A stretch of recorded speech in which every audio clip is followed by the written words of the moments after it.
welcome to episode number 83 of the Introvert Biz Growth Podcast, the show where I talk to introverts who grow their business and make a difference. How's your summer been so far?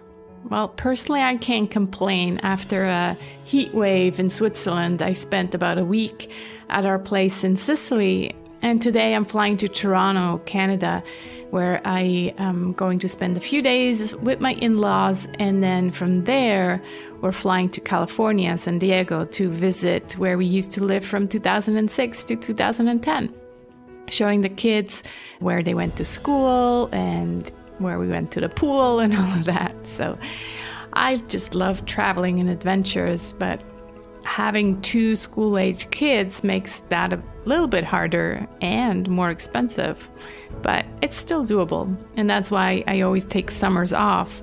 I just need to make sure that I get organized to make sure that I have bigger months in June and in September, for example.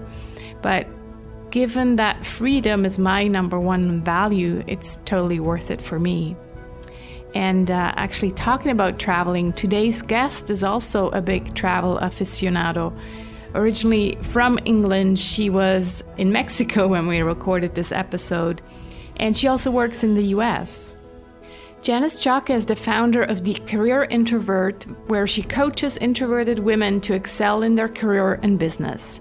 She hosts a podcast, The Traveling Introvert, where she talks about running businesses, traveling, and being an introvert.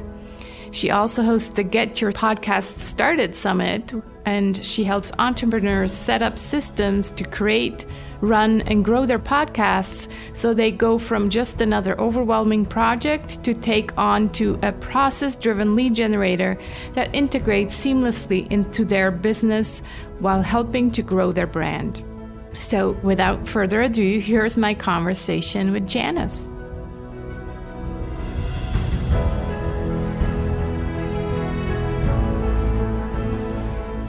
Hi, Janice. How are you today? I'm good. Thank you, Sarah. How are you? I'm good. Thank you. It's good to have you here. I'm so excited. And you're calling in from somewhere in Mexico. I already forgot. Guadalajara, Mexico. Guadalajara. Oh, I love that. The sound of that. Yes. So in the intro, I always kind of read the official bio, right? That's what we do on podcasts. But, I want to go beyond the official bio. So tell me about Janice and how this introverted you plays into you being a business owner today. And you're not just a business owner because you're like traveling around the world at the same time. So tell us your story a little bit. How my introversion plays into my business is I get to craft how I work and when I work, which I've found has been really beneficial. I'm still working on it. I'm not a pro. But as far as I have certain days where I do meetings, I have certain days where I have the ability to nap. I like napping. Napping for me is very good for recharging. As far as the traveling and my story goes, I'm what some people might call a semi-digital nomad. I have a place, a humble abode, so to speak, that I travel from. But I travel most of the year because of speaking events or seeing clients, or mainly actually just for fun. I have friends in different places around the world because I happen to have a friend that is dispersed around the world who speaks different languages and does random things. And so I get to visit them. I try and tie in work with it to make it worthwhile for the trip. But as far as the business is concerned, I don't want to say many different things, but I do a few different things because I know I have a short attention span. I also know that I like to try things out. And so some of the things that I've done have been because I just tried something and it worked. So tell us about these different things. So one thing that I did, and this started recently, was a summit for women podcasters by women podcasters and not the usual gurus. So behind that was I looked around for information and advice for podcasters. And what I found is there's a lot of big gurus out there, which is great. I have got nothing against Pat Flynn, but normally they record their podcast and they hand it off. And it's never seen again. They don't have to do the social media. They don't have to do the editing. They don't have to do any of that work that goes with it when you're just starting out. And most businesses want to start a podcast, but they don't realize the work that has to go into it, maybe the project management actually that has to go into it. And so I wanted a resource for women who, whether their own business owners, who wanted to do this And that wasn't $200 or $300 or $1,000 to get the ticket. And so I created this summit that was called the Get Your Podcast Started Summit. And it was successful, surprisingly. I put it together in about 2.5 months, including having Christmas and Thanksgiving in the way. And so because that worked, I'm going to go do it again with more, time to prepare. And it should be awesome once more. So that's one thing I did. The other thing I did to try it out was for International Women's Day a couple of years ago, I interviewed introverts, women with businesses and without businesses who are employees around the world to see how they celebrated International Women's Day, what was different in every country, and also put a spotlight on the different types of jobs or careers or businesses that introverts have, and took all of those interviews and made them into a book. And so I did that as like let's see what happens. And then I've had people being like, so when's the next one? Because I said it was going to be a series, thinking I would do it every year and not realizing just how much work it was. That's every couple of years, then getting the interviews bit by bit. So that's another thing. And I do business and career coaching for introverts, and I work with charities for mentoring or for like event planning.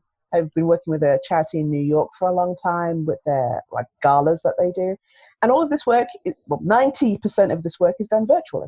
Right. Yeah. The ideal lifestyle for an introvert, right? Yeah. But it sounds like you do see people. It's not like you're just completely working from the closet. Like you are in different countries and you do see people and get out of the house. Kind of. I've realized that my work is done in waves or in stages. Like, for example, right now I'm at home.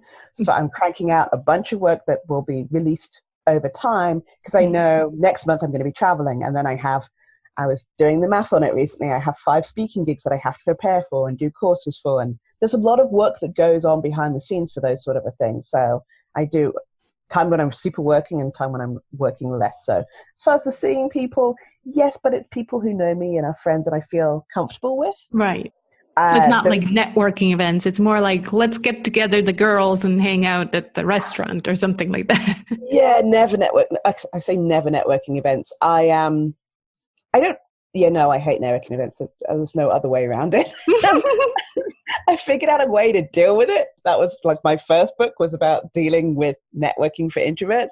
But that's why I do speaking, because then people have an excuse to come and talk to me after the event and I don't have to go and talk to them. That's why. Well, I'll give you another hint on how to actually love networking because I hated networking. And now I organize my own events. So it's my rules.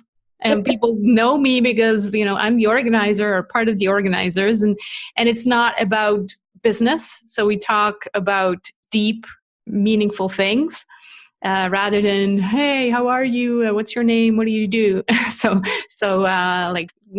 time the topic was, let's get inspired and inspire each other. So then it's all about inspiration. Where do you find inspiration? And, stuff we introverts actually enjoy. So that's how I got to like networking again. Even so, after the 2 hours, I'm just drained and I'm like, okay, time to go home. But, it is what it is. But no, I do like it. So let's talk about your introverted superpowers. What would you say as a business owner is this one thing that you really think, that's my superpower as an introvert in business? So what I think and what other people have told me are very different. So what other people have told me is project management and sort of seeing all the moving pieces that there might be and putting them all together in some kind of format, SOPs, or that's systems and everything that needs to go with it. That's what I've been told. I would have said listening, but apparently it's project management. Well, sometimes it's interesting how the world sees us differently. There's this personality test that Sally Hogshead put together. It's called How the World Sees Us. And I was also amazed how the results are like, really? That's how the people see me? And I had no idea. And it really helped kind of empower myself to, put that side more out there. So it was interesting discovery. Yeah, I highly recommend taking that test. It's just, it's one of those personality tests. You take what you want and you leave the rest, but it was an interesting insight. And so I'm not surprised that you're saying things that other people say are not always the ones that we think. Yeah. What would you say then is a challenge because you're introverted? Setting boundaries is still an issue. Dealing with clients. So I do a lot of HR work. I work with a company in Maryland because my background is in human resources. I've been doing that for 20 odd years. And there's always a fire to fight or client expectations, and sort of building that into the fact that I only want to have meetings on, say, Mondays and Thursdays, or that I only want to be checking emails, I don't know, 3 times a day, can be difficult. And so setting the boundaries not only with the client but with my business partner has been an interesting thing. But at the same time, the payoff is they totally understand when I'm traveling and I'm like, I'm on a plane for 15 hours and it's not an issue. So there's that balance there and working out what works well. But I don't know if that's been an introvert challenge or a me challenge or just working online challenge, because the expectation these days is to be online all the time and to be available all the time. So I think it might be a combination of all of those things. Yeah, I definitely think it's a combination, but it's something that comes up a lot. So I would say it's also probably specific to introverts because we're typically, more people pleasers maybe than extroverts. And so that's where the boundaries come in. And it's interesting how you said, yeah, it's easier to do when I'm on a flight. Well, of course, because that's the excuse, right? It's like, oh, that's easy to set that boundary. But if you actually have to say, I'm not answering emails, I'm working on, something else, then that's a bit more challenging. Yeah. What really helped me with setting boundaries is reading Essentialism, the book by Greg McKeown. So to really realize, well, what is essential to me? And therefore that means having to say no to things that are not essential to me, right? So like saying, yeah, it's not essential to me to be constantly responding to every email that comes in all the time. But still doesn't make it easier, but at least I got the awareness. Yeah. Wonderful. All right. Tell me a story. Take me to an aha moment where you had a realization either in life or business or something you want to tell the audience. So many. Okay. So I've been in like a freelancer in business or by myself for a number of years, and I'd always done everything by myself. And it's partly my personality and partly because from the age of 17, I left home and I've been by myself, not by myself, but doing everything for me. Since then, I haven't really had parental support or that sort of a thing. And moving countries a lot means your friend group is very, very different. And I thought that was the way to go because of control or not realizing there were other things out there. And so I went to a conference and I was talking about introversion and working online and that sort of a thing. And this conference was a little different. I don't normally do big conferences, but this one wasn't about killing it and crushing it and all of that sort of a thing. It was more building a community, finding people who will like you. And from that particular conference, I ended up starting a business, finding an accountability group, meeting someone on Facebook who I'd been like admiring for years, now being part of her inner circle group and having an accountability buddy and a mastermind group. And so now I'm not by myself. I can go talk to people who are also not in the same space, but will understand if I talk about, I don't know, funnels or Kindle. Whereas my best friend, I talked about SEO and she's like, what is that? Because she works in an office, in a job, like she just has no idea. And I didn't realize I needed that until I had it. And now I love it and it's awesome. And I will continue talking about this conference forever. But for the longest while, I thought I could do everything myself. And you had to be good at everything. And because you're a business owner, you wear so many hats and you need to do all these things and keep everything running and da-da-da-da-da. And no, because of this, my life has gotten calmer and I've learned more things, which has helped balance my introversion, surprisingly enough. Yeah. This so resonates, so much so that exactly the same thing happened to me a few months ago. And that's how my Gentle Business Revolution and its alliance was actually born. So I'm wanting to create the community for people like the ones you just described, right? Because I think it's kind of, we're wearing almost this label and it gives us this excuse, oh, but I'm an introvert. I can do everything by myself, right? We can do it because we're good at it, but yeah, we don't realize what we're missing out on. And you just described that so beautifully that it just makes your life so much calmer because you're talking to people whose values are aligned, who think the same way and who struggle with the same things. Because yeah, our friends, our partners, they don't understand what we're talking about. And I'm so glad you're mentioning that. And I think it's time when we realize that, we're done being the lone wolves. It just doesn't work anymore. So glad you brought that up. And I'm happy for you. That and hustling, I'm very anti-hustling. So anti-hustling.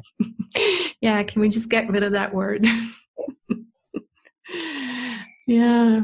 Tell us about some tools that you're using. So the first one would be like, an online resource, some kind of tool that you use every day for your business.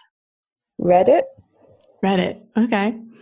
I don't use that, and I haven't heard of it from it in a while. So this has been a tool that's been around for a while, right?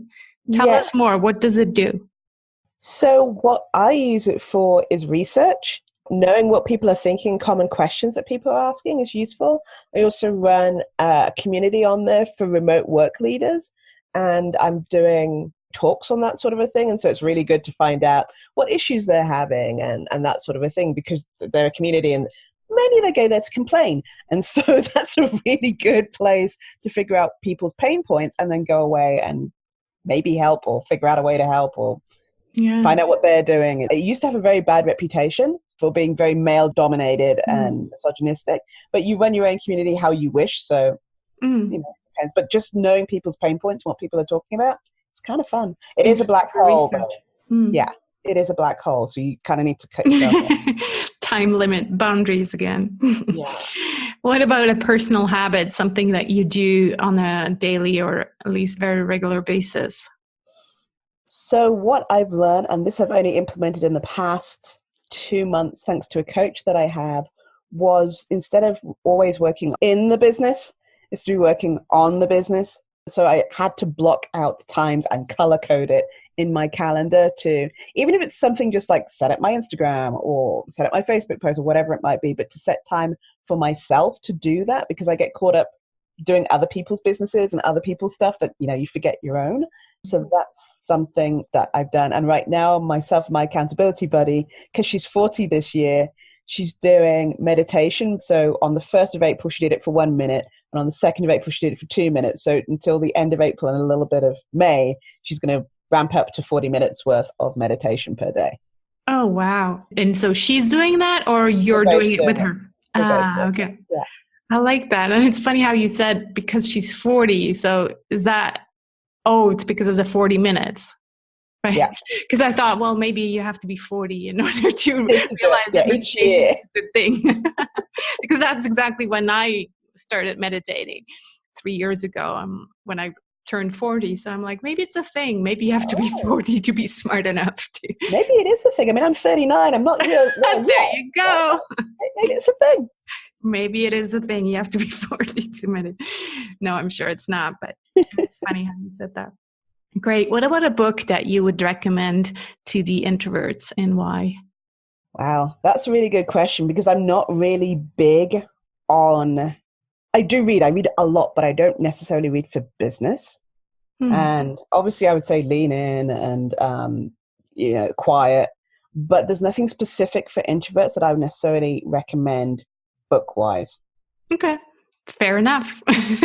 And maybe if you think of like a novel that you want to share, you can always send that to me after and I'll add it to the book list. I have so many books. Yeah, I'm going to check my Amazon, what I've read recently, but yes. That's good. Yeah. All right. We're almost getting to the end, but I still have two really important questions. The first one is this theme that has become way more important to me in the last year or so. And that all has to do with marketing with integrity. So what does that mean to you when you hear that? And how do you apply that in your own business? Marketing with integrity. Someone brought it up recently that you see a lot of entrepreneurs or influencers, living the life with photos of their car and the beach and all of that sort of thing. And then 6 months later, they'll be like, I was in a rough place 6 months ago and I wasn't making money. And then I did the 6-figure launch, yada, yada, yada.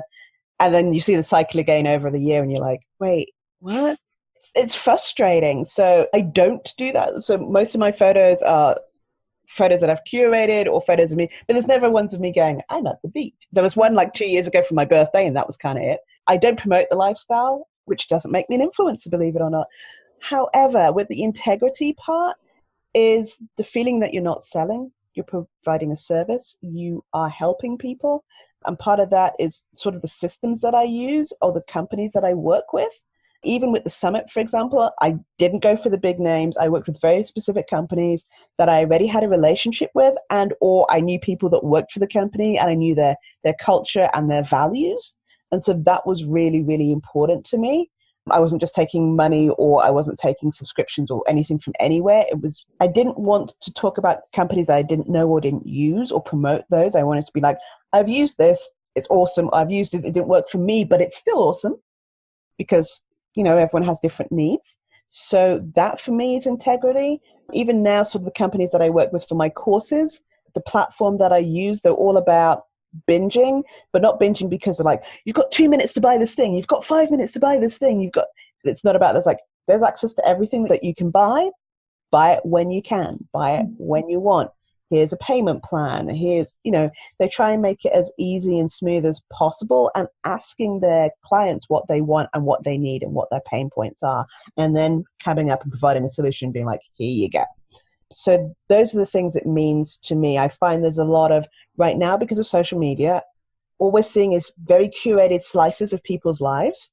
And those curated slices tend to be picture worthy because that's how we work as humans. We gravitate towards images. We like writing too, but the image has to catch your eye first. And so because we see these curated pieces, we're led to believe that this is what this person's life actually is. And it's very, very rarely the case. And I think that's a bad thing, bad social media, but need it to get clients. It's hard.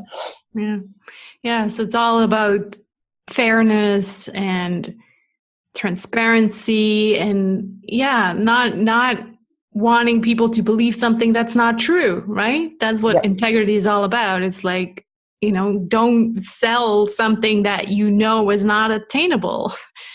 And then also using marketing techniques. What I'm so sick of is, first of all, already the word persuasion, like that just means like we're manipulating basically people into a scarcity mindset that then makes them feel so anxious that they think they have to buy, right? Yeah. That's not coming from a good place. But someone buying because they're anxious, not because they actually want to make a change, makes your life harder. Yeah, it's just disgusting. Well, yeah, I think we could keep on talking about this for hours, but I want to end with this final question that I ask all my guests, and that is, what are you grateful for today or this week, this month, Janice? Oh, so many things. I'm grateful for being part of a community that has led me to find different systems, different things to better my life and how I live it. I'm grateful for the support that I get from people who understand what I do and people who don't understand what I do. I mean, to this day, my partner has to try and explain to people what I do. And he's like, she does stuff. I don't She makes money somehow. I don't know. Because for a lot of people, it's very confusing. They're like, but she's British, but she lives in Mexico, but she's here and she's doing what? We don't. So yes, I'm grateful for the ability. I don't realize what I've done. So I talk to my friends and they're like, yeah, but you realize that you've done this thing for 7 years and somehow you've made it work. No, you had no plan. You didn't know what you were doing, but you've made it work. For you, apparently your skill is making it work no matter what random situation you might be in. And so sometimes I have to ask people like, oh, is this not normal? Okay, I'm grateful for this. I'm grateful that I've managed to do this thing. And yeah, okay, I should stop rambling now. Grateful for a lot of stuff. It's good to be grateful for so much different, many different things, right? Yeah, it's funny how people always say, because I write down 3 things each night, and people are like, don't you end up always writing the same stuff? I'm like, no, there's always, these small things that come up, and yeah, it's those little things that count. So Yep, yeah. Some days it's electricity and internet, Yeah, exactly. just I'm grateful that your Mexican internet worked so well during our podcast. So that's awesome here. Yep. This was fun. Thank you so much for being my guest, Janice, and let's be in touch. Okay, thank you.